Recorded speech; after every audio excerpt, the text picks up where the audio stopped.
तू ऐसे नहीं मरने वाली। तू बदतमीज तेरे पे चलेंगे। बदतमीजी ना करे कविता, तेरे बात न करियो। मेरे तूने मारा है ना, ये याद रख भाई। तूने बदतमीजी करी है घर के अंदर। रखियो। हाँ, घर के अंदर बदतमीजी। मार खा लेके इसका भूत बना दूंगी मार मार के। तू बना देगी? तू कैसे बना देगी? मेरा हाथ लगा। हाथ लगा। बैठ जा। क्या बैठ जा? बैठ जा। रोके ना दिखा। चुप रह। मित्रों, इससे पहले कि अतुल सुभाष वाले मामले में कोई कार्रवाई हो पाती, उससे पहले ही उसका पूरा ससुराल घर के दरवाजे बंद करके जौनपुर छोड़ के भाग गया है। लोग पूछ ही रहे थे कि जौनपुर में सिंघानिया लोग कब से आकर रहने लग गए, लेकिन इससे पहले कि जवाब मिल पाता, ये लोग जौनपुर छोड़कर ही चले गए। आप सबसे पहले ये वीडियो देखिए।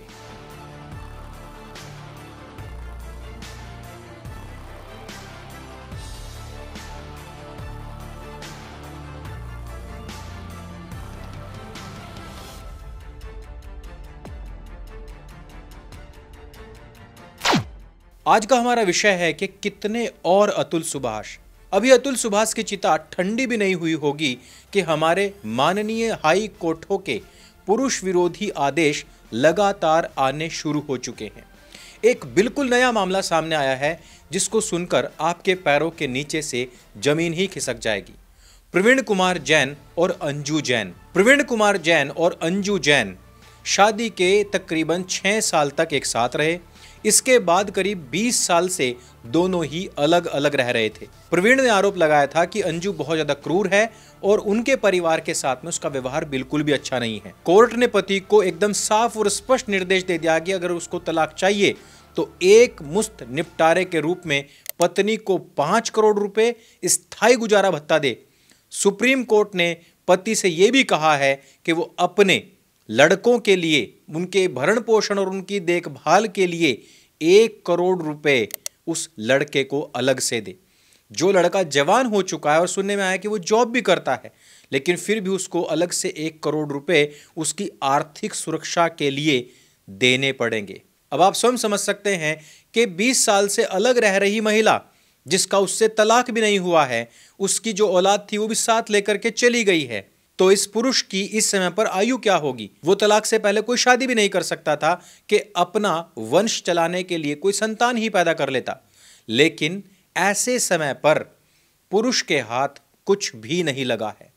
वो महिला उन बच्चों को किस प्रकार की शिक्षा दे रही है, संस्कार दे रही है, ये कोई नहीं जानता। इसीलिए हम देख रहे हैं कि युवाओं के अंदर शादी ना करने का जो नया ट्रेंड बना हुआ है वो इसी प्रकार की घटनाओं, दुर्घटनाओं से प्रेरित है। अभी बात करेंगे रीता कौशिक के नए कारनामों की। जिस रीता कौशिक नाम की जज के अंडर में अतुल सुभाष का केस चल रहा था और जो रीता कौशिक का नाम अतुल सुभाष ने अपने वीडियो और 24 पन्ने के लेटर में बार बार लिया है, उस जज के नाम से एक और केस हमारे सामने आया है, जिसमें व्यक्ति बता रहा है कि इस महिला जज ने कैसे उसकी जिंदगी बर्बाद कर दी और उससे भी 50,000 रुपए रिश्वत के रूप में लिए थे।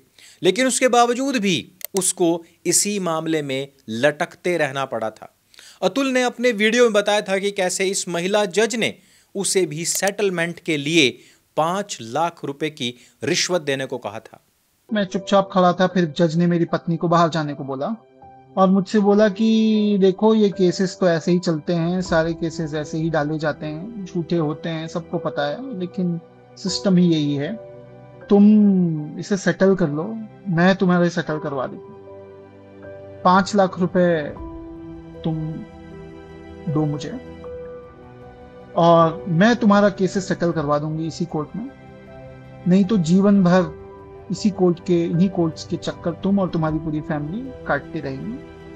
लेकिन अतुल ने वो रिश्वत नहीं दी थी, क्योंकि वो कहता था कि मैं अपने पैसे से अपने दुश्मनों को पोषित नहीं कर सकता। अभी तो आप देखते जाइए, ऐसे ऐसे जजों के खिलाफ एक बहुत बड़ी आवाज उठने वाली है, क्योंकि मामले दबे हुए थे, लोग सेटलमेंट चाहते थे, लेकिन अतुल सुभाष इन सब की आवाज बन चुके हैं। इसी मामले में अतुल का वो लेटर भी सामने आ गया है जिसमें उसने अपनी पत्नी के द्वारा दहेज का आरोप लगाने का भी खंडन किया है। अतुल कहते हैं कि मेरी खुद की सैलरी तकरीबन 80 लाख रुपए बनती है, तो मैं किसी से 10 लाख रुपए का दहेज क्यों मांगूंगा। वैसे लोग ये भी पूछ रहे थे कि हमने पहली बार ऐसे कोई सिंघानियां देखे हैं जो 10 लाख रुपए दहेज मांगे जाने पर हार्ट अटैक से मर गए और जिसका छोटा सा घर एक भैंसों के तबेले के बराबर में है। वैसे आपने रिपोर्टर्स के द्वारा शूट किया गया वो वीडियो तो देख ही लिया होगा जिसमें अतुल की सास और उसके साले रिपोर्टर्स को धमका रहे हैं।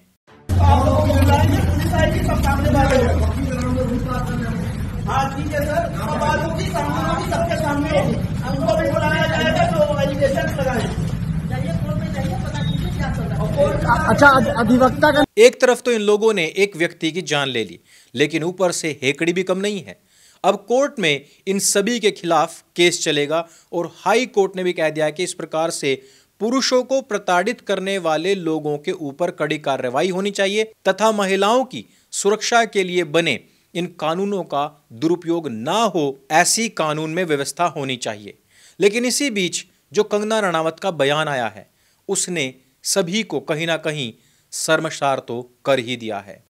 हमेशा 99% जो है मैरिजेस में पुरुषों का ही दोष होता है, इसीलिए ऐसी गलतियां भी हो जाती हैं। पुरुषों के प्रति यही अवधारणा अगर बनी रही और जैसा कि हमने एनसीआरबी के डाटा से आपको बताया भी था कि 60 से 80 हजार पुरुष हर वर्ष इसी डिप्रेशन के कारण से मरते हैं, तो एक दिन ये संख्या बहुत अधिक भी बढ़ सकती है, जैसा कि अगला मामला राजस्थान से बता भी रहा है। राजस्थान के जोधपुर में एक ही परिवार के 3 लोगों ने जहर खाकर अपनी जान दे दी। जान देने वालों में 2 युवक हैं और उनकी मां भी है। तीनों ने जाने से पहले एक नोट भी छोड़ा है। इस नोट में उन्होंने आत्महत्या के लिए मजबूर करने का आरोप बड़े बेटे की पत्नी और उसके परिजनों के ऊपर लगाया है, अर्थात बड़े बेटे के ससुराल वालों के ऊपर। उन्होंने इन सब के लिए कड़ी सजा की मांग भी की है। यह घटना जोधपुर के ओसिया की है। ओसिया के बिगमी गांव में बुधवार यानी कि 11 दिसंबर 2024 को एक घर में से एक महिला भंवरी देवी जिनकी उम्र थी 55 साल, उनके 2 बेटे नवरतन सिंह और प्रदीप जिनकी उम्र 27 और 24 साल की थी, इनके शव मिले हैं। इन तीनों के मुंह से झाग निकल रहा था। ये शव सबसे पहले प्रदीप की मौसी के नाबालिग बेटे ने देखे थे। उसने इस बात की सूचना बाकी लोगों को दी और गांव वाले वहां पर पहुंच गए। इसके बाद तीनों को अस्पताल ले जाया गया जहां पर उनको मृत घोषित कर दिया गया। बताया जा रहा है कि तीनों ने स्वयं ही जहर खा लिया था। अब आप स्वयं समझ सकते हैं कि जहर खाने के पीछे मजबूरी क्या रही होगी। और उसके साथ ही जो उन्होंने सुसाइड नोट छोड़ा है उस पर अपनी जो पीड़ा व्यक्त की है उसको भी आप देख सकते हैं। उन्होंने साफ लिखा, हमको तंग किया गया दिमागी रूप से, झूठे इल्जाम लगाए गए। हमारी मौत की सजा मंडला वाले लाल सिंह, हुकम सिंह, श्रवण सिंह और इनकी बेटी नीतू कंवर को मिलनी चाहिए। इन सब ने दिमागी ढंग से हमें टॉर्चर किया, हमारे ऊपर झूठे इल्जाम लगाए। मेरी मौत की सजा इसकी पूरी फैमिली को दिलवाना साहब, प्लीज। और ये लेटर उन्होंने व्हाट्सएप किया हुआ था पुलिस वालों को। मीडिया की रिपोर्ट्स में यह भी बताया गया है कि नवरतन की शादी कुछ ही महीने पहले पास ही के गांव की नीतू कंवर से हुई थी। तब से ही इस पूरे परिवार को ससुराल वाले परेशान कर रहे थे। पति पत्नी के बीच में लगातार झगड़ा चल रहा था।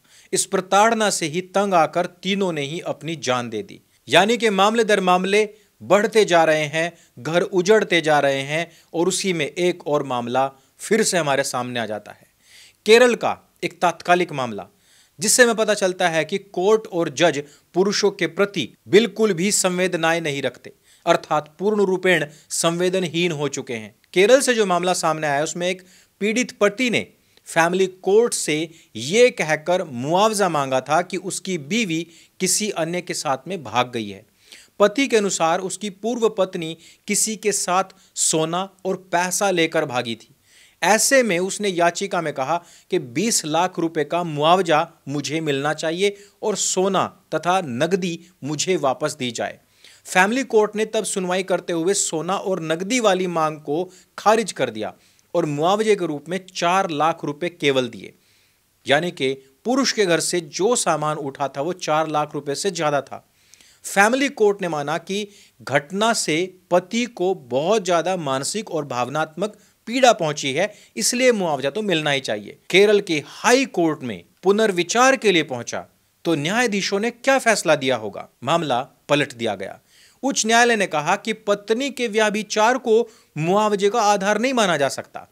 लाइव लॉ की रिपोर्ट के अनुसार केरल हाई कोर्ट के जस्टिस देवन रामचंद्रन और जस्टिस M.B. स्नेहलता ने इस केस की सुनवाई की और कहा कि पत्नी पति को छोड़कर भागने पर मुआवजा नहीं दे सकती। अदालत ने यह भी कह दिया कि व्यक्तिगत संबंधों में होने वाले जो विवाद हैं उनके कानूनी रूप में मुआवजे को नहीं देखा जा सकता।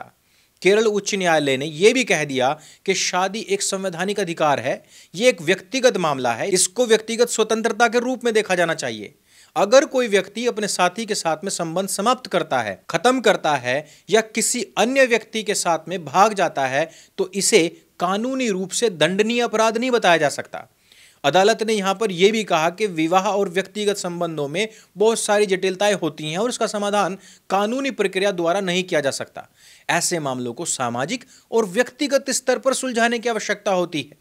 कोर्ट ने सुनवाई के दौरान यह भी कहा कि तलाक संशोधन एक्ट 2001 के बाद सेक्शन 34 को भारतीय तलाक अधिनियम से हटा दिया गया है, जो कि व्यभिचार के बदले हर्जाने की अनुमति देता था।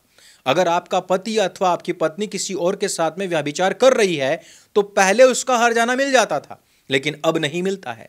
यानी हाई कोर्ट ने साफ साफ कह दिया कि तुम्हारी बीवी अगर किसी और के साथ भाग गई तो इस मामले को कोर्ट में मत घसीटो, यह मामला तुम्हारा बैठकर सुलटाने का है। लेकिन अगर यही चीजें थोड़ी वाइस वर्सा होती तो हाई कोर्ट या ये जज महोदया इस विषय में क्या कह रही होती? इसके अलावा कोर्ट ने यह भी कह दिया कि इस बात के भी कोई साक्ष्य नहीं है जिससे यह पता चल सके कि पत्नी की हरकत से पति को कोई मानसिक पीड़ा, टेंशन या फ्रस्ट्रेशन भी हुई है। इसलिए न्यायालय मुआवजा देने वाले फैसले को खारिज करता है। 4 लाख रुपए देने नहीं बनते हैं, जबकि 4 लाख रुपए मांगने का मामला यह था कि भैया मेरा पैसा भी मुझे मिलना चाहिए और जो मुझे मानसिक प्रताड़ना हुई है वो भी हो। लेकिन फैमिली कोर्ट ने पहले कह दिया कि जो पैसा सोना लेकर के भागी है वो तो तुम्हें नहीं मिलेगा, और हाई कोर्ट ने फिर कटा हुआ फिर से काट दिया कि 4 लाख रुपए भी नहीं मिलने चाहिए। जबकि यही मामला अगर लड़की दायर कर रही होती तो कोर्ट अब तक उस पुरुष को फांसी पर चढ़ा चुका होता, उसके घर का पाई पाई नीलाम करके लड़की के नाम कर चुका होता। दरअसल वामपंथी और फेमिनिस्ट महिलाओं के द्वारा ये जो महिलाओं के दिल और दिमाग में लगातार पुरुषों के प्रति जो नफरत, जो जहर भरा जा रहा है, ये कहीं ना कहीं एक दिन महिलाओं के लिए ही अत्यंत घातक सिद्ध होने वाला है। संपूर्ण समाज को हर प्रकार से डिस्क्रिमिनेशन को ना कहना होगा और जीवन तथा मानवता को हाँ कहना होगा। इतना ही अगर उनके अंदर सच्चाई थी, बढ़ चढ़ के वो वीडियो में उनकी फ्रस्ट्रेशन आप देखिए, 1 घंटा 20 मिनट का उन्होंने वीडियो बनाया, उनकी फ्रस्ट्रेशन का लेवल देखिए किस लेवल पे है वो, राइट। 24 पन्ने का उन्होंने नोट बनाया। इतना वो फ्रस्ट्रेट थे अपनी फैमिली से, अपने परिवार से, उन्होंने बात क्यों नहीं करी इस बारे में, ठीक है, उनको क्यों नहीं शेयर किया। और इतना ही वो पैसों की बात कर रहे हैं, पैसे पैसे पैसे, तो थोड़े पैसे साइकेट्रिस्ट पे, साइकोलॉजिस्ट पे खर्च कर देते। मेरी आप सभी से अपील है कि जैसे महिला आयोग बना हुआ है जहां पर महिलाओं पर होने वाले अत्याचारों के खिलाफ सुनवाई होती है, वैसे ही पुरुषों के द्वारा लगातार बढ़ रही आत्महत्या की घटनाओं को देखते हुए एक पुरुष आयोग भी बनना चाहिए। आपका इस विषय में क्या कहना है ये हमें अवश्य बताएं, तथा महिलाओं में आजकल ये जो वायरस है वो क्यों आ रहा है, पुरुष अपनी जान देने को मजबूर क्यों हो रहे हैं, इसके लिए आप हमारा पिछला वीडियो भी देख सकते हैं। उसमें हमने फुल डिटेल से बताया है कि आजकल की लड़कियों में ये जो वोकिज्म है उसके आने का कारण क्या है। तो इस वीडियो में सिर्फ इतना ही। अगर ये वीडियो आपको अच्छा लगता है, जानकारी से भरपूर लगता है, तो इसको सबके साथ में शेयर अवश्य करें। और भारत में फैले हुए इस 2.5 मोर्चे के चक्रव्यूह को तोड़ने के लिए हमारी पुस्तक 2.5 मोर्चे का चक्रव्यूह अवश्य पढ़ें, जो अमेजन पर उपलब्ध है। मेरे संग बोले सत्य सनातन वैदिक धर्म की जय। जय हिंद, वंदे मातरम।